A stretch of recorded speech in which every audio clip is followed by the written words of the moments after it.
Alright, so this is the back of the Subaru truck.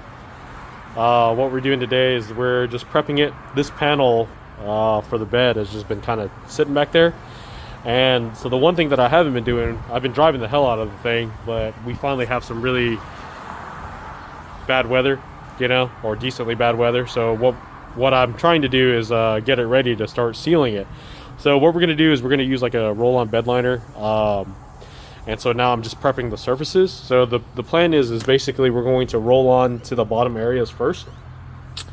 And hopefully we can lay on a area or a layer that's thick enough to basically fill up all the gaps to make it waterproof. We had talked about like welding it all together, but we may not end up doing that. We think that's a little bit excessive, honestly. So everyone on the support page has been doing roll-on bed liner, and that seems like that's going to be the ticket there. So keep in mind that the car wasn't an accident on this side, so the panels don't exactly fit correct. So like if you look here, you can see that there's a relatively large gap right here. You can see it right there. See it? So we're just hoping that the bed liner is going to be enough to seal that up. We're gonna have to roll on a couple coats and then try to get it to basically self-form there. I mean, we're probably gonna have problems down the line, but at this point, like I said, we're still thinking about welding it up just to seal up the gaps a little bit more, but time will tell. So either way, regardless whether we seal it up by welding it and then hit it with bed liner, either way I still have to prep the surface. So that's all we're doing today.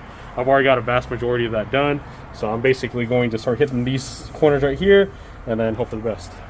This is the again, this is the main piece of the bed. What we're going to try to do is this is the back side, if you will. So what we're going to try to do is we're actually going to put the bed liner on here and do 2 coats on it. So the reason why we're trying to do 2 coats on it is that we're trying to build up a layer on here to essentially make a seal, if you will. So this piece is designed to be removable, as you can see by the holes here. So there's riv nuts on the other side, and then there's screws that go into it, obviously. So what we're trying to do is we're trying to basically build a layer of the bed liner to create essentially a seal that goes over this that's going to keep the water out of the main portion of the bed, you know. So if you look, it's a pretty large area here. So what we're trying to do, like I said, is just put 2 layers on that. That way we can make essentially a seal it all up, and then it should be fine. All right, so that's it right there. That's basically how everything's going to sit. Just like I said, as you can see, there's like a couple of gaps here that I'm pretty concerned about. And then hopefully the bed liner will do the trick. Let's hope so. All right, so here's the first quart or first bottle being used. I mean, it's pretty cut and dry. You put in the hardener that's already, they give you a measuring cup for the hardener. You shake it for 2 minutes, and then this is kind of the result that we have here. You can kind of see the tire stripe in it a little bit from the roller.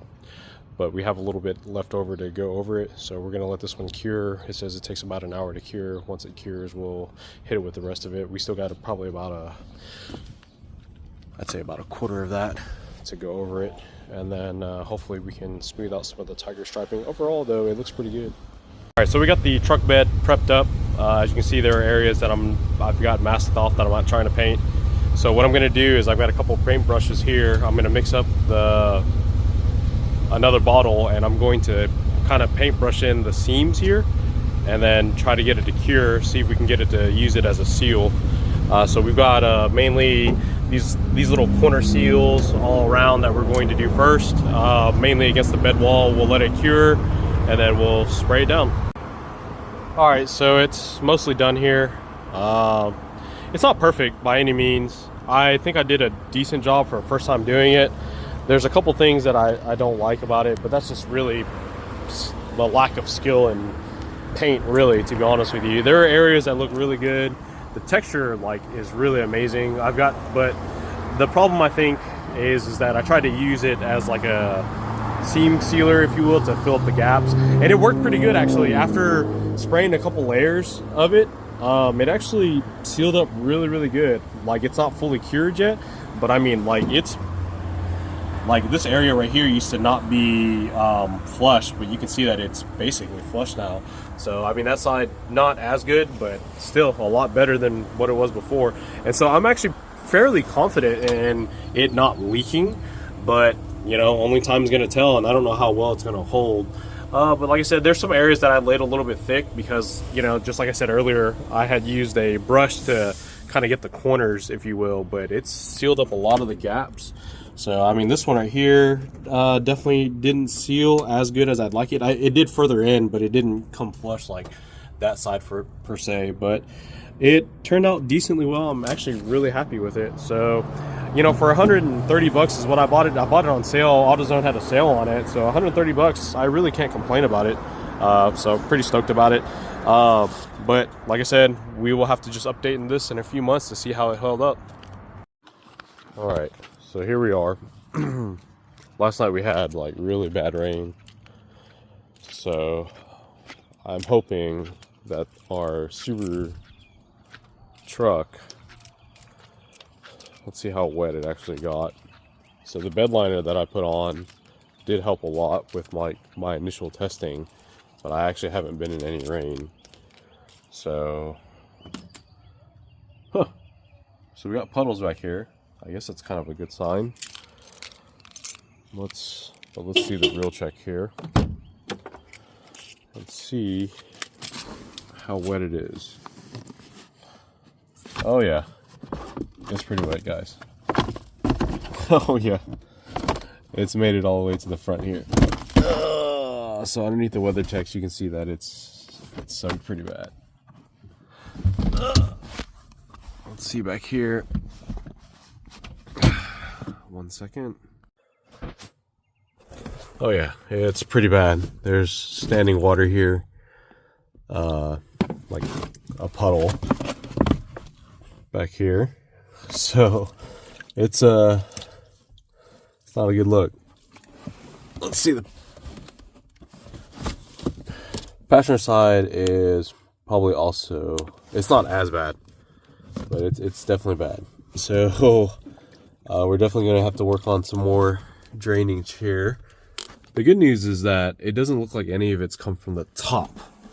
So it doesn't look like there's anything that's coming through the cabin side. So the only place that it could be coming from is the front wall. So we definitely got some leaks. Oh, let's see here. Oh no. Nope, there's definitely some water coming from this little corner right here. So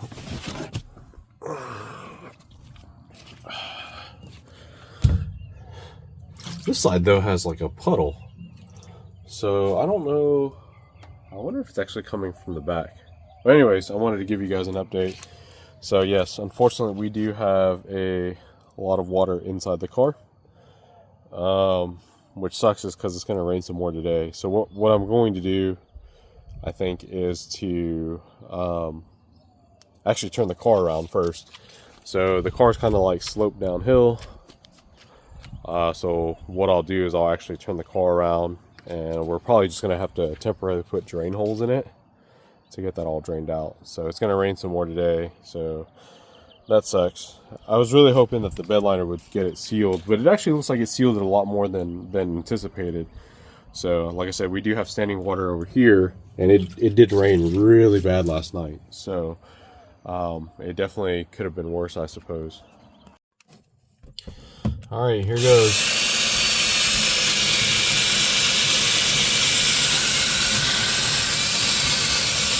Or not. Oh, there we go. I think. All right, one drain hole down. Let's get that other side.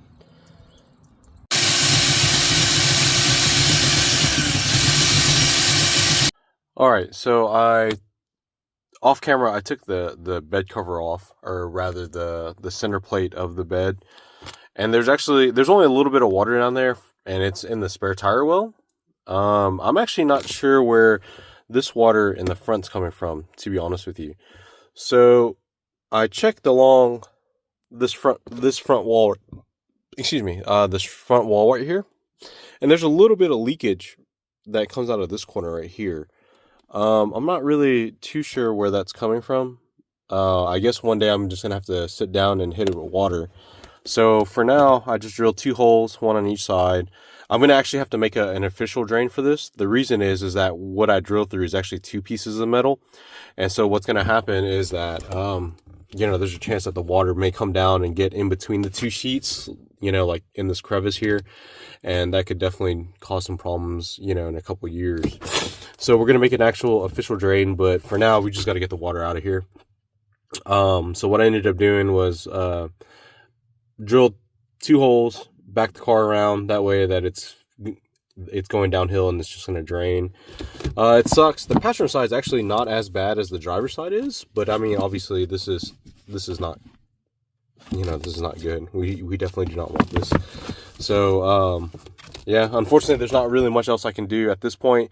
Just let it completely drain. It's going to rain again sometime today. I don't know if I'll be home. If I'm home or not, I'll actually, when it gets bad, I'll actually sit in the car and see if we can see anything. I wonder if it's actually from, there's like a droplet of water on the rear window right here. I wonder if that's it. Huh. Okay, well, either way, so we got these holes drilled. We're going to let it drain out and hope for the best.